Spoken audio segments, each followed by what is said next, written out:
안녕하세요, 구독자 여러분. 매번 다른 분들의 사연을 듣기만 하다가 이렇게 저의 이야기를 들려드리려니 괜히 집안 사정을 공개하는 것 같아 조금 부끄럽기도 하네요. 저는 2년 전부터 시댁과 연을 끊고 지내고 사는 30대 후반 주부입니다. 초등학생 아들 하나 키우고 있고요. 남편도 마찬가지로 자기 가족과 안 보고 살아요. 결혼하기 전에는 조금 넓은 평수 아파트 전세로 살다가 얼마 전 내 집 마련해서 지금은 조금 좁지만 더 입지 좋고 가격도 좋은 집에 살고 있습니다. 이만큼 살게 된 게 고스란히 우리 부부의 힘으로 이뤄낸 거다 보니 참 뿌듯하기도 하고 요즘은 서로 고생했다 토닥이며 노후 준비를 위해 노력하고 있습니다. 조금 일찍 노후 준비를 하는 거 아니냐 하실 수 있지만 제가 시댁과 일련의 사건을 겪으면서 느낀 바가 있어요. 그래서 아이 교육비나 쓸데없는 곳에 돈을 쓰기보다는 미래를 위해 저축을 많이 하고 있습니다. 저와 남편이 시가 식구들에게 당한 어이없는 일을 계기로 믿을 건 우리 부부와 든든한 경제력이라고 생각하게 되었거든요. 남편은 공기업에 다니고 있고 저 역시 제법 탄탄한 중소기업에 다니는 직장인입니다. 새 가족 살만하게 벌기는 하지만 그렇다고 부자도 아니에요. 그래도 지금껏 금슬좋게 살고 있어요. 시집 올 때 남편이 막내 아들이라 시댁에 대한 부담도 적을 거라 생각했고, 나이 차 많이 나는 아들이라 혜택 많이 받고 컸는 줄 알았는데, 제가 예상한 분위기와 정반대라서 조금 당황하긴 했어요. 저나 남편이 시가 식구들과 사이가 안 좋았던 건 아닙니다. 그렇다고 시댁이 화목하고 단란한 분위기는 아니에요. 남편은 3남매 중 막내 아들이고 위로 시누이랑 장남인 아주버님이 계세요. 시누이는 저보다 5살이 많고 아주버님은 10살이 많으니 제 입장에서는 꽤나 대하기 어려운 분들이죠. 시누이는 부잣집으로 시집가서 지금은 외국에 나가서 사세요. 결혼하기 전에 한 번 봤고 결혼식 때 본 이후로는 남편과 전화 연락만 하고 지내고 있습니다. 저 결혼 앞두고 시누이가 동생 결혼 참석한다며 2주 정도 시댁에서 지내실 때 같이 모임을 했던 적이 있었는데요. 그때 시누이가 굉장히 뼈 있는 소리를 어머니에게 하다가 모녀지간에 서로 티격태격 하는 걸 본 적이 있긴 합니다. 시누이는 큰 아주버님과는 그다지 사이가 안 좋아 보였지만 우리 남편과는 친근해 보였습니다. 당연히 누나로서 결혼 준비를 어떻게 해왔는지 궁금했겠죠. 엄마, 동현이 신혼집은 얻어준 거예요? 전세라고 들었는데 이 동네 전세 비싸다면서요. 동현이 직장생활 짧게 해서 돈 많이 못 모아놨을 것 같은데 엄마가 돈 좀 쓰셨겠는데요? 보태주다니 이만큼 공부시켜서 밥벌이하고 살게 만들어놨으면 창가는 지임으로 가야지. 둘이 알아서 하겠다길래 나는 따로 보태준 거 없다. 어머니 말에 저랑 남편은 옆에서 멋쩍게 웃고만 있었습니다. 그런데 신우이가 벼랑간 어머니께 성을 내더라고요. 엄마, 오빠는 결혼할 때 집 사주고 차 사주고 다 해줬잖아요. 나는 그렇다 쳐. 원래 엄마 도움 바라지도 않았으니까. 근데 동현이는 기반도 없는 애를 도움 하나 없이 결혼하라고 하면 어쩐대요? 전세금 다가 아니면 조금이라도 보태주시지. 엄마가 돈도 없는 것도 아니잖아요. 정말 한 푼도 안 보태줬어요? 어머, 얘가 왜 갑자기 화를 내고 그래? 동현이 장가 가는데 네가 왜 야단을 떨어? 네가 상관할 바 아니잖아. 네 돈 보태줄 거 아니면 얘기하지 말아라. 신우이는 어머니가 우리 부부 결혼하는데 보태주는 거 없다는 걸 듣고는 화를 냈습니다. 어머니는 그런 신우를 황당해 하셨고요. 저는 분위기가 점점 험악해지는 거 보고 어쩔 줄 모르고 있었는데요. 신우이는 아랑곳하지 않고 남편에게 언성을 여전히 높였습니다. 엄마는 아직 여전하네요. 내가 이래서 이 꼴 저 꼴 안 보려고 외국 나가 사는 거야. 오빠 결혼할 때 엄마가 어찌했어요? 내가 직장 생활하면서 모은 돈까지 다 쓸어서 보태주라며. 나중에 다 돌려준다더니 나 결혼할 때 내 돈 안 돌려줬잖아요? 나 그때 결혼하면서 엄마 도움 하나 없이 외국 나가 자리 잡고 살았어요. 그래도 아들이니까 막내는 도와줄 줄 알았는데 엄마는 아직도 그놈의 장난만 챙기네. 아, 누나 그만해. 오늘 엄마랑 싸우려고 모인 거 아니잖아. 이미 다 끝난 얘기를 왜 하고 그래?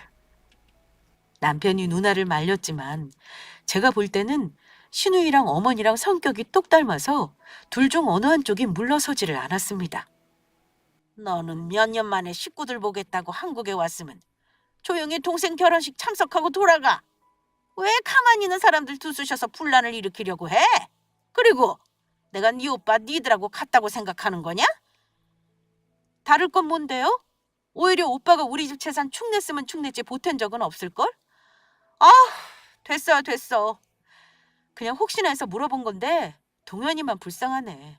나 이번에 결혼식 참석하고 들어가면 다시는 안 나올 거예요. 엄마 진짜 나중에 큰오빠한테 얼마나 효도받고 사는지 어디 한번 보자고요.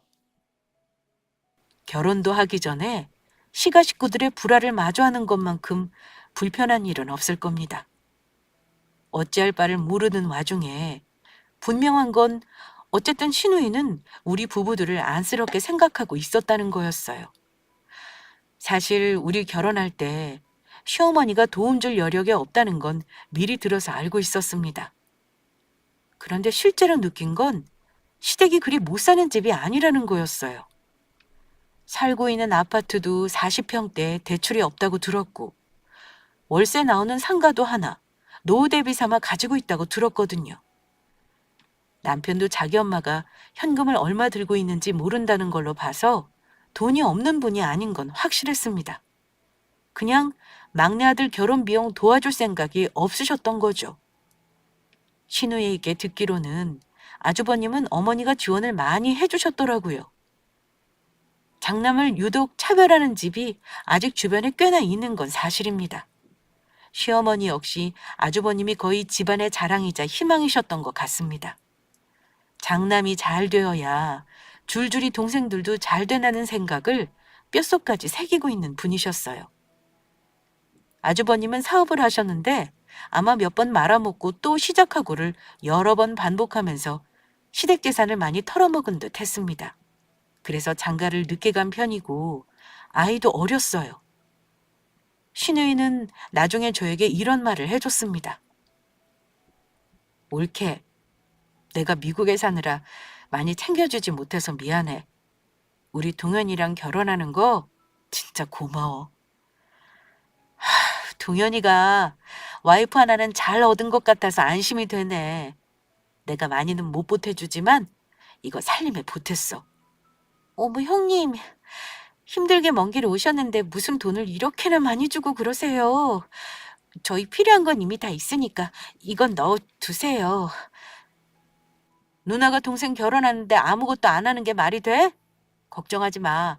얼마 안 되지만 내 성이니까 얼른 넣어둬. 액수가 얼마가 되었든 간에 저는 신우이 마음이 참 고마웠습니다.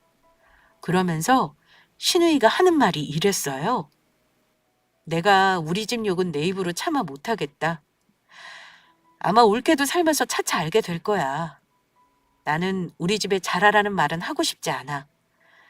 같은 여자 입장에서 보면 사실 우리 엄마 같은 시모 되게 별로거든. 그냥 올케가 너무 참고만 살지 말고 할 말 있으면 똑똑히 하고 살아. 알겠지? 아마 내 동생은 올케 편 들어줄 거야. 혹시 내가 도와줄 거 있다면 언제든지 연락해? 네, 형님. 말씀만으로도 고마워요. 우리 때문에 어머니랑 괜히 언성까지 높이시고 앞으로는 그러지 마세요. 저 이미 다 알고 결혼하는 거니까요. 지금은 다 괜찮을 것 같지? 막상 살아봐. 그럼 열불 터지는 일이 한두 개가 아닐걸? 암튼 내 말 꼭 기억해. 혼자 전부 감당하지 말고 늘 동현이랑 상의해서 중요한 문제 결정하고 둘이 싸우지 말고 오순도순 살아.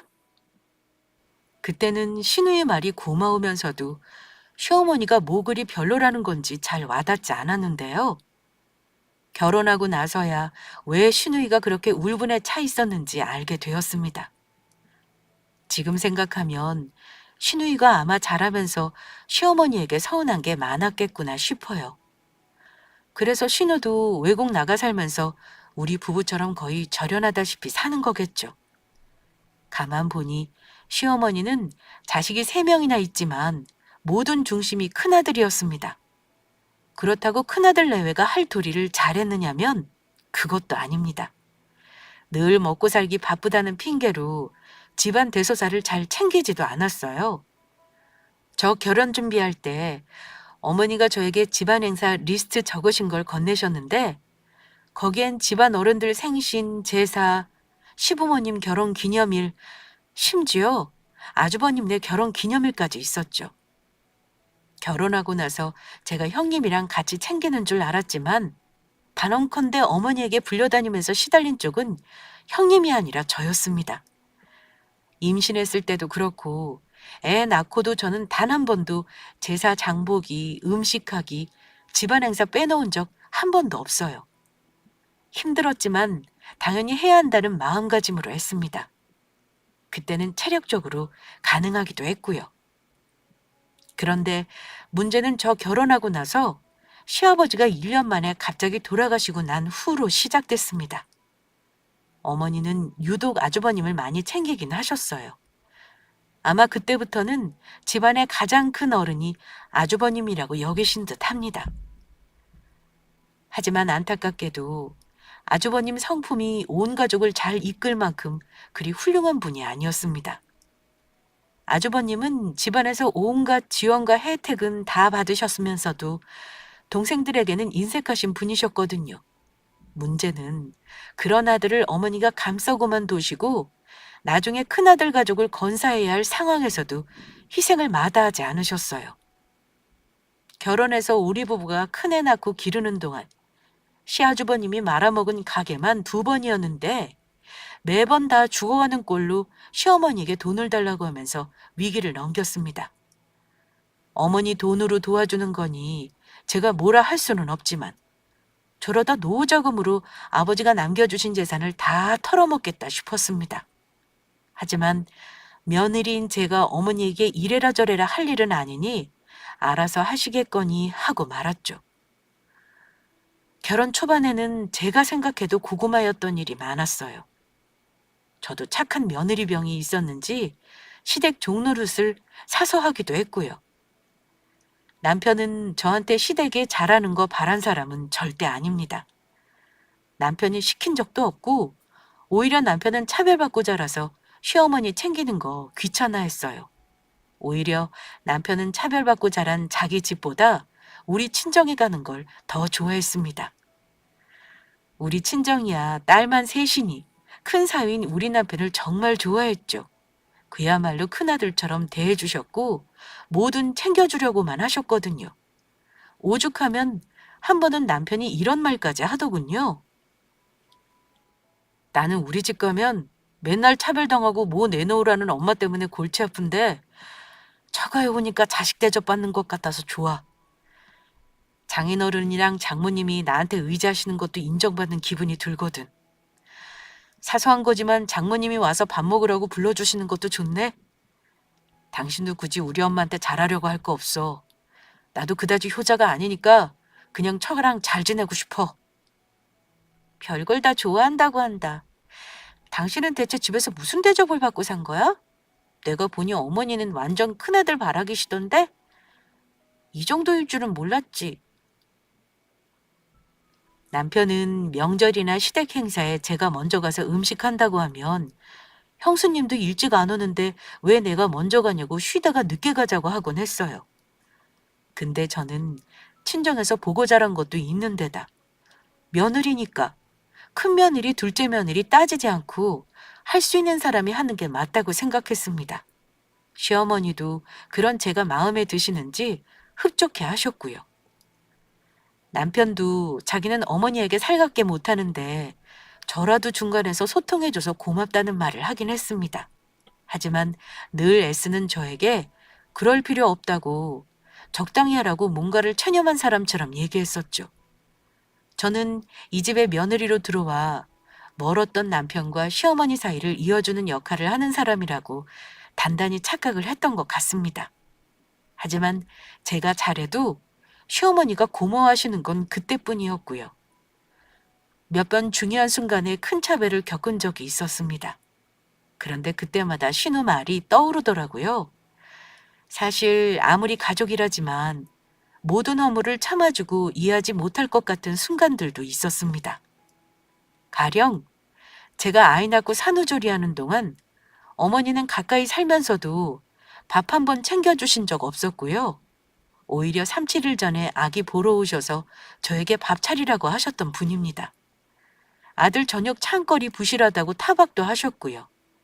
가장 서운했던 건 뭐냐면요. 여유가 있는 분이면서도 우리 부부에게 참 인색하셨어요.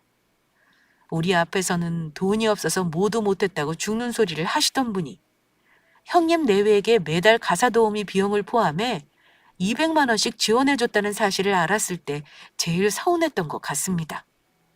그것도 형님이 제 앞에서 말실수하는 바람에 알게 된 건데 어머니가 그러시더라고요. 너희는 둘이 벌지만 큰애는 우리 아들 혼자 힘들게 벌어서 살잖니. 애도 둘이나 있고 한창 돈이 얼마나 많이 들겠어. 그래서 내가 도와주는 거니까 니들은 서운해하지 말거라. 그래 동서. 우리 지금 장사 안 되고 힘들어서 어머니가 이렇게 안 도와주시면 애들 먹을 것도 못 해 먹이는 형편이거든. 내가 일을 내도 남편 사업하는데 돈이 다 들어가서 그런 거니까 이해해줘. 동서 설마 이런 일로 서운해하는 거 아니지?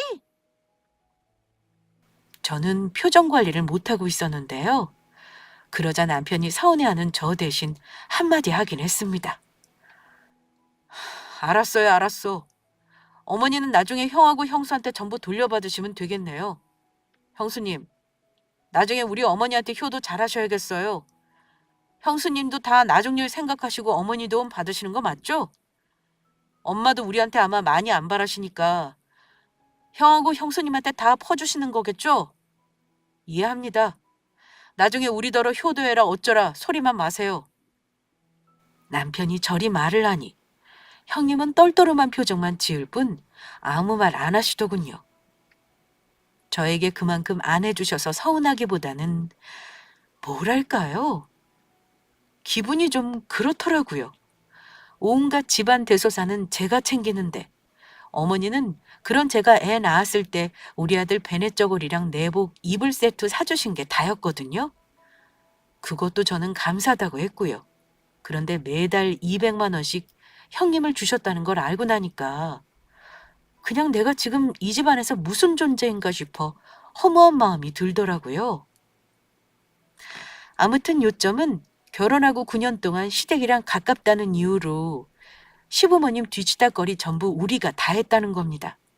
저는 아이 낳고 휴직하면서 집에 있는 동안 시댁 대소사 거의 맏며느리처럼 챙겼어요.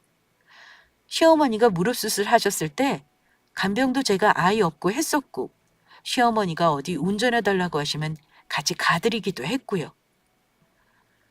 명절이나 생신, 어버이날도 늘 제가 먼저 챙겼고 우리가 가까이 사니까 손주도 자주 보고 싶어 하셔서 자주 어머니 댁에 가기도 했습니다. 일주일에 2번 이상은 어머니가 우리 집에서 저녁 식사하고 가셨고요.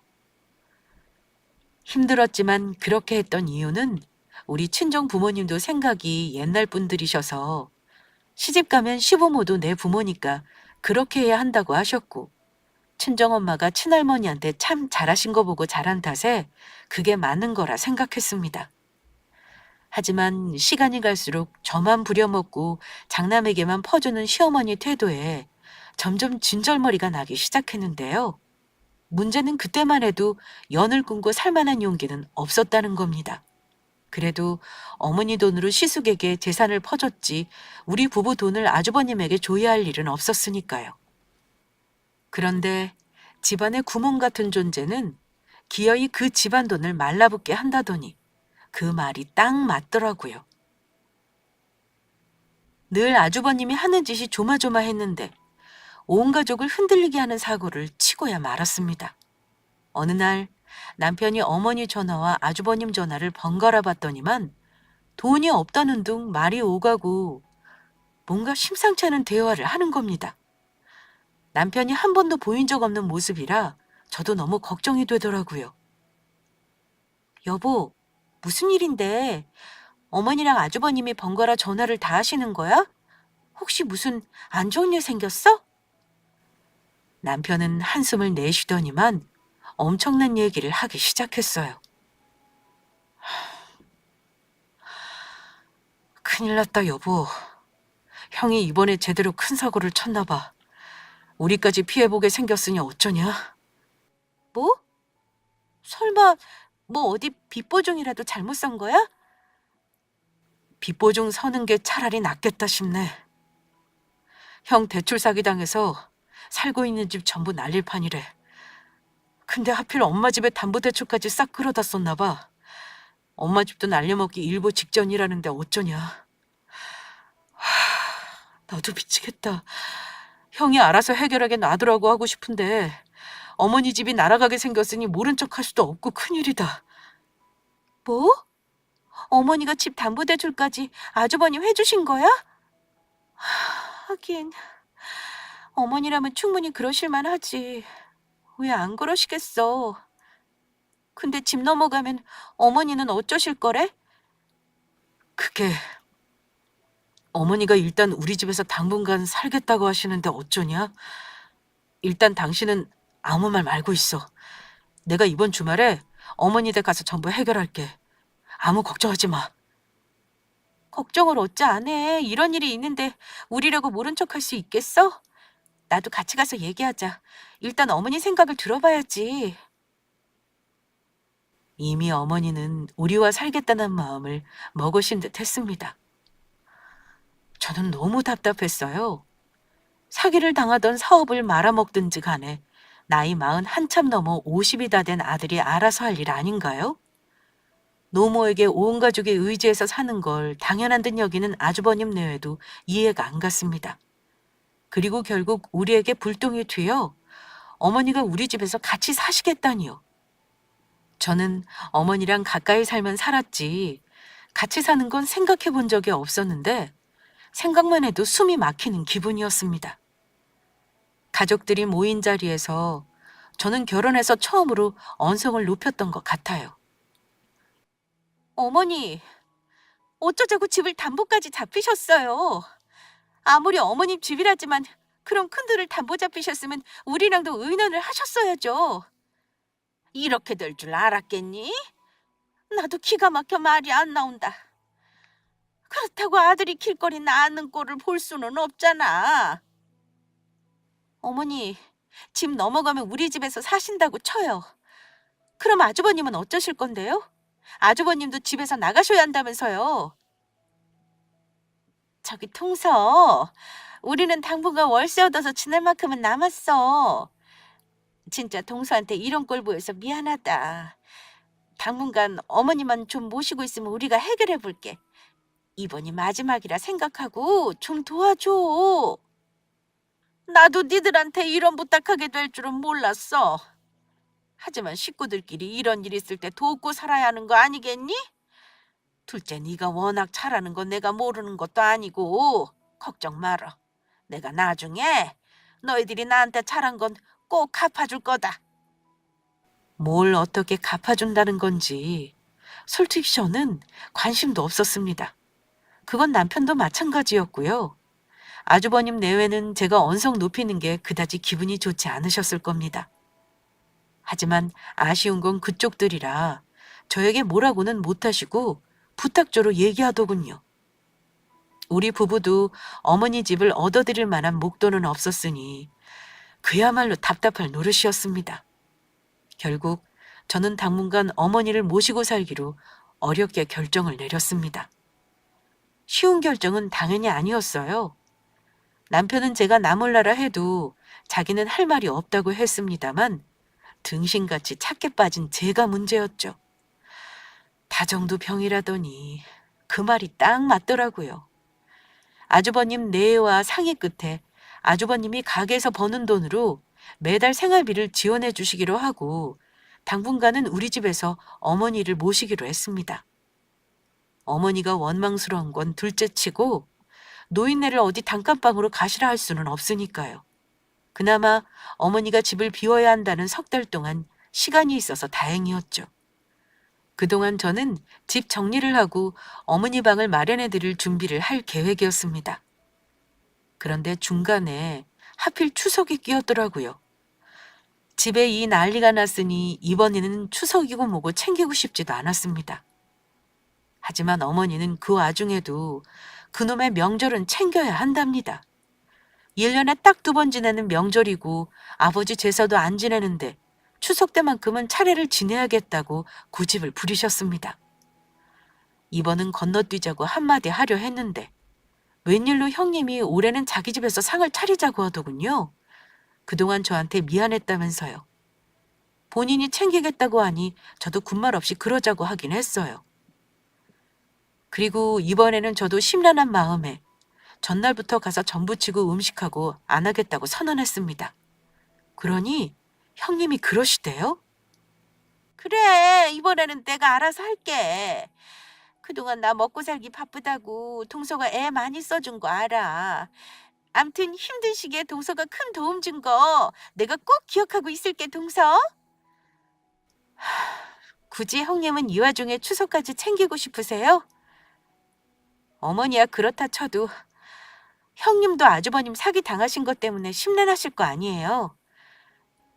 나는 이제 자포자기지 뭐. 그래도 어떻게든 살아날 방도는 있지 않겠어? 저는 태연해 보이는 형님이 참 신기하더군요. 저는 만약 남편이 사기당해서 집을 들어먹었다면 이혼안에 만에 난리를 쳤을 것 같은데 말입니다. 어머니는 우리가 어머니를 모시기로 결정하고 난 후 예전보다 더 죽는 소리를 하셨습니다. 다 늙어서 집도 없이 아들네 가서 살게 되니 자기 팔자 고약하다고 눈물을 보이기도 하셨어요. 그게 싫으면 사랑에 맞지 않는 큰아들네로 가서 죽이 되든 밥이 되든 같이 사시면 될 텐데 어찌 맨날 도와주는 큰아들에게는 털리기만 하고 우리에게 효도를 받겠다는 건지. 저는 어머니가 답답했습니다. 형님이랑 아주버님도 자기들 생각만 하는 거 너무 얄미웠고요. 어머니와 같이 살기로 결정을 했지만 며느리 입장에서 마음이 심란한 건 어쩔 수 없었습니다. 내내 어머니 방 비울 준비를 하면서도 이대로 계속 우리 집에 사시면 어쩌나 걱정이 되더라고요. 그런데 사정을 다 아신 친정 부모님은 그래도 좋은 마음으로 어머니를 모시라고 하시더라고요. 그래서 저도 마음을 조금씩 풀려고 노력했습니다. 어쨌든 추석 때는 어머니 고집대로 형님네서 모셨습니다. 저는 결혼해서 처음으로 전날 가서 음식하는 수고를 하지 않았고 당일날 아침 차례 시간에 맞춰 시댁에 갔어요. 아주버님네는 초등학교 5학년짜리 아들만 하나가 있는데 어른은 미워도 애는 무슨 죄겠어요? 어른들 힘든 건 힘든 거고 애들은 명절은 그저 노는 날이고 해맑을 뿐이죠. 그래도 우리 아들이랑 아주버님 아들이 제법 잘 노니까 저는 남편 조카를 예뻐했습니다. 차례를 지내고 다 같이 식사를 하는 동안 제가 조카에게 용돈을 좀 줬어요. 자, 용준이 이거 받아. 작은 엄마가 주는 거야. 친구들이랑 맛있는 간식 사 먹어? 우와, 작은 엄마 고맙습니다. 아우, 동서, 애한테 무슨 돈을 그렇게 줘. 그러지 마. 그런데 이 조카 녀석이 원래가 조잘조잘 수다쟁이 녀석입니다. 미주알 고주알 있었던 일을 다 얘기하는 아이예요. 학교 선생님은 어떻고 친구 누구는 차가 뭐고 아빠가 술 먹고 엄마랑 싸운 얘기 등등 서슴없이 별 얘기를 다 합니다. 대부분은 그냥 흘려두고 말 이야기들이긴 해요. 근데 제가 아이 말을 잘 들어주는 편이다 보니 조카가 그날따라 신나게 얘기를 하더라고요. 그날도 밥을 먹으면서 조카가 조잘조잘 참 많이 떠들었습니다. 이 얘기 저 얘기 하다가 자기는 이사 가고 싶은 마음과 이사 가기 싫은 마음이 반반이라면서 얘기를 했는데 조카가 이러더라고요. 작은 엄마, 저는 여기서 오래 살아서 친구들 때문에 이사 가기 싫은데요. 또 이사 가고 싶은 마음도 있어요. 조카 녀석도 이사 가면 친구들을 다시 사귀어야 해서 당연히 이사 가기 싫은 마음이 있었겠죠. 그걸 보자니 조금 안쓰러운 마음이 들었습니다. 그래? 그럼 이사 가고 싶은 마음 들게 하는 이유는 뭔데? 새로운 동네 가면 또 새로운 친구들이 있으니까? 아니요? 그게 아니라 집이 엄청 좋아져서요. 엄마가 그러는데 지금 사는 집은 우리 집이 아니래요. 그런데 새로 이사 가는 집은 엄청 넓고 새 집인데다 우리 거래요. 그래서 좋아요. 그런데 조카가 말을 하는 순간 옆에 있던 형님이 헛기침을 하며 어머, 용준아, 그만 떠들고 먹어. 작은 엄마한테 별소리를 다 한다. 이렇게 아이 입을 막더라고요. 그런데 제 느낌에 시어머니와 아주버님 그리고 형님이 주고받은 눈빛이 이상했습니다. 그런데 아이가 어디 어른 말을 듣나요? 엄마가 제지해도 계속 말을 하더라고요. 엄마가 그러는데 할머니가 돈 줘서 집 산 거래요. 아빠가 예전에 집 팔던 가게 때문에 다 없어졌는데 그래도 할머니 덕에 새 집 이사 가게 됐대요. 그래서 이사 가는 게 좋기도 해요. 이사 가면 내 방이 엄청 크거든요.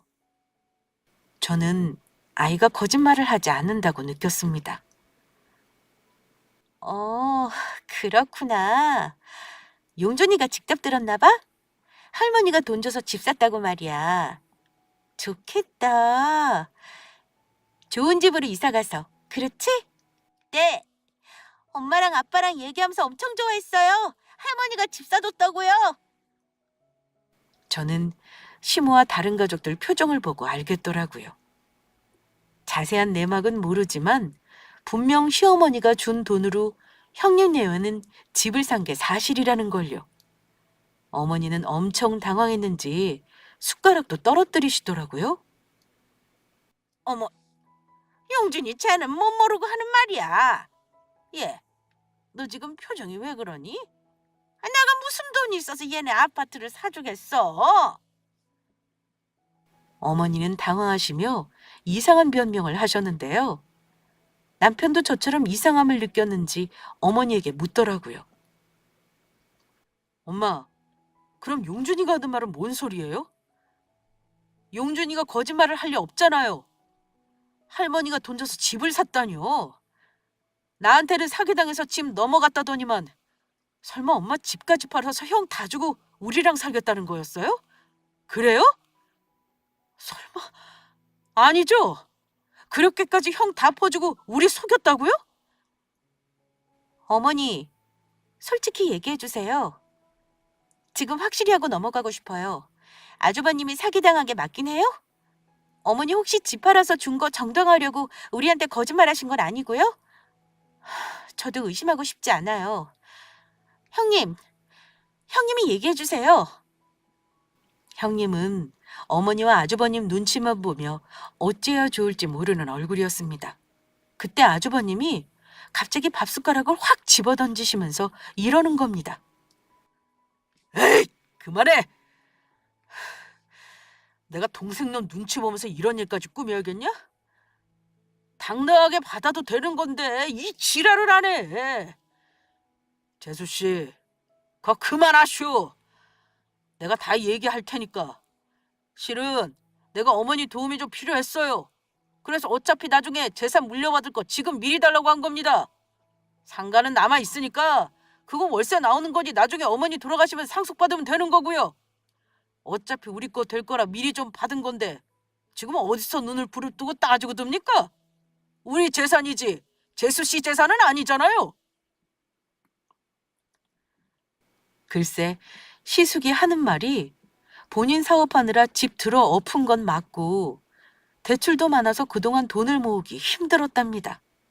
그래서 어머니 집을 팔아서 대출도 좀 해결하고 집도 사서 다시 시작하는 게 나을 것 같아 온 가족이 모여 결정한 거라네요. 그런데 온 가족이 모여 결정했다는데 우리는 가족이 아니었나 봅니다. 어머니와 아주버님 부부끼리만 논의해서 어머니 집도 팔고 우리 집에서 살겠다는 결정을 하다니요. 정말 기가 막히더라고요. 고의적으로 숨겼다는 게 더 기가 막혔고 화가 났습니다. 저는 시댁보다 친정이 더 잘 살아서 그 돈 없어도 그만이고 시어머니 재산 아니라도 우리 돈 버는 걸로 충분해서 어머니 재산 언감생심 돈 탐낸 적도 없는데 이 모든 과정을 우리를 속이고 버린 짓이라는 게 서운했던 거예요. 그러니까 어쨌든 저랑 남편 속이고 다들 입을 맞추신 거잖아요? 사기당한 게 아니고 어머니 집 계획적으로 파셔서 형님네 집 해주신 거고요. 왜 우리한테 속이신 거죠?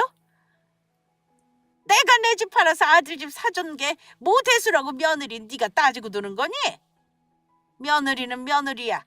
며느리는 진정한 가족은 아니지. 시부모 재산에 며느리가 관여할 자격은 없는 거다. 그래도 네가 그동안 며느리 도리를 잘해줘서 미안해서 숨긴 거야. 나중에 큰애 자리 잡으면 다 너한테도 얘기하려고 했다. 시어머니는 우리 부부 서운한 마음을 이해 못하고 오히려 적반하장으로 큰 소리를 치셨습니다. 그래도 어떻게 이런 걸 숨길 수가 있죠? 저도 이 집 식구잖아요. 그럼 아주버님 집 사주고 거기 가서 사시지. 왜 우리랑 같이 살자고 하신 건데요? 정말 기가 막히네요. 며느리는 며느리지 시부모 재산에 관여할 자격 없다고 하셨죠? 알겠습니다. 어머니가 직접 그렇게 말씀하셨으니까 저 앞으로는 그렇게 알고 살게요. 우리 집에 살기로 하신 거 당연히 없었던 일로 할 거고요. 어머니가 재산 다 털어주신 아주버님 집에 가서 사세요. 그러자 형님은 발끈하시며 이러시더군요.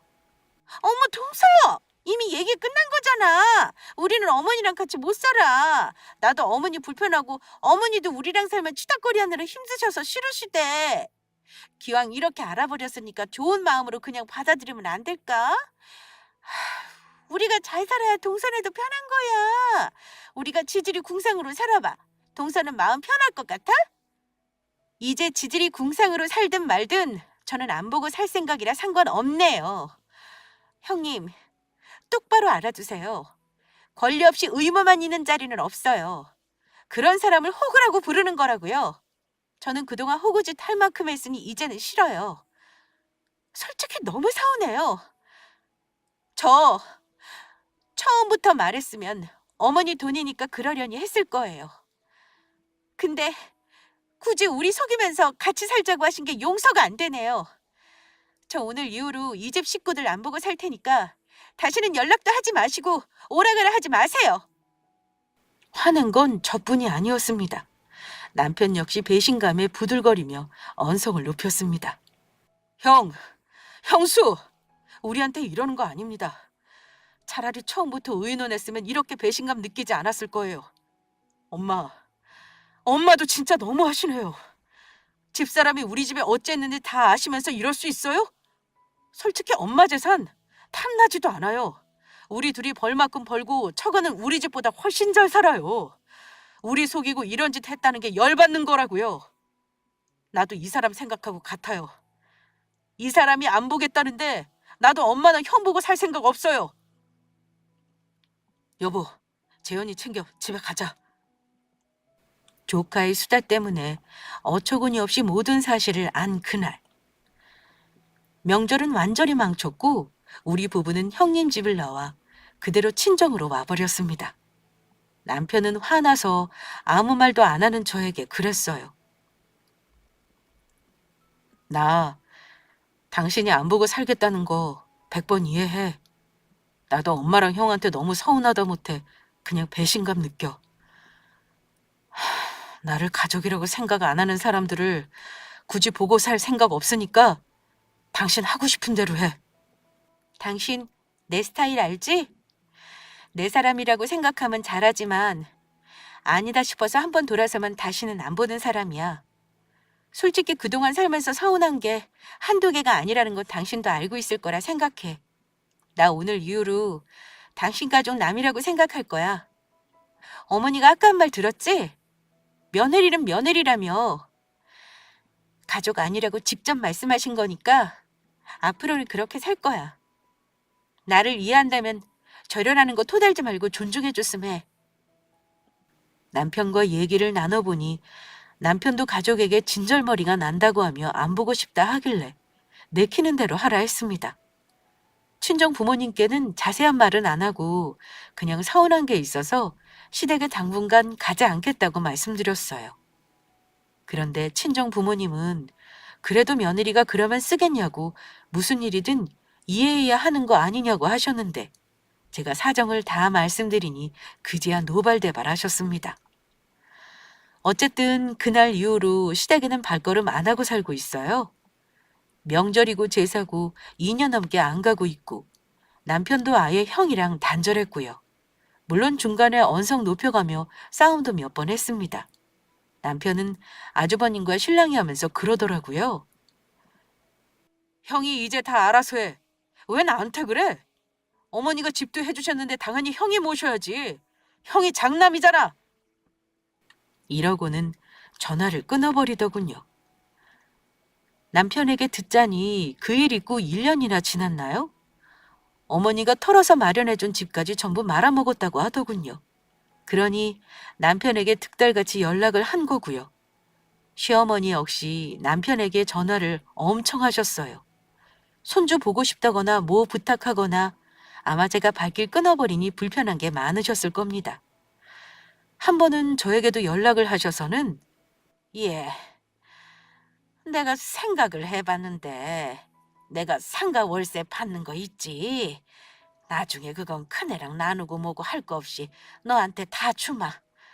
그러니까 이제 그만 고집 부리고 연락하고 살자. 나도 우리 손주는 보고 살아야 할 거 아니니. 이렇게 사정하셨지만 저는 단호하게 말씀드리고 차단 박아버렸습니다. 어머니, 저는 어머니 재산 필요 없고요. 다시 볼 생각 없어요. 어머니 저한테 그러셨잖아요. 며느리는 며느리지 가족 아니라고요. 남인데 내가 왜 남의 돈을 탐내겠어요. 저 어머니 재산 보고 그동안 한료를 다 한 거 아니거든요. 어머니 재산 관여하지 말라고 하실 거면 당당하게 저를 손님 대우 해주셨어야죠. 저 자원봉사나 호구 아닙니다. 돈 없어서 못 주시는 거라면 다 이해하고요. 한쪽 자식이 기울어서 기운 쪽에 더 지원해 주시는 것도 저 다 이해하는 사람이에요. 근데 자식을 속이면서까지 왜 그러셨어요? 다시는 연락하지 마시고 어머니 사랑하는 큰아들이랑 사세요. 이후로는 어머니도 자존심이 상하셨는지 연락이 없으세요. 가끔 남편만 들들 볶으시는 걸로 압니다. 그래도 해맑은 조카 덕에 살림 합치기 전에 알아서 다행이라고 생각합니다. 저는 어머니 재산 욕심 없고요. 그 알량한 재산 안 받아서 오히려 득받다 생각해요. 아무것도 안 하면서 많이 받아 챙긴 시숙이랑 형님 편하라고 호구짓하고 사는 것보다 절연하고 사는 게 100배 낫는 장사 아닌가요? 100세 시대니 앞으로 20년 이상은 더 사실 텐데 병시중이며 제사, 생신 등등등 아주버님 내외 둘이서 답답하고 아쉬울 게 한두 가지겠어요? 돈 앞에서 형제고 뭐고 고마움이고 미안함이고 아무것도 없는 사람들이니 저도 똑같이 대하려고요. 제가 시집 와서 9년간 자란 만큼 아마 시어머니나 시숙 내외가 느끼는 아쉬움과 불편함도 크게 와닿을 겁니다. 아마 형님은 제일 괴로우실걸요? 저의 10월도 절연 사연은 여기까지입니다. 이렇게 신경 안 쓰고 사니 편한 걸 왜 그리 바보같이 살았는지 몰라요. 저처럼 바보짓하는 며느님들 없길 바라며 여기서 마칠게요. 감사합니다.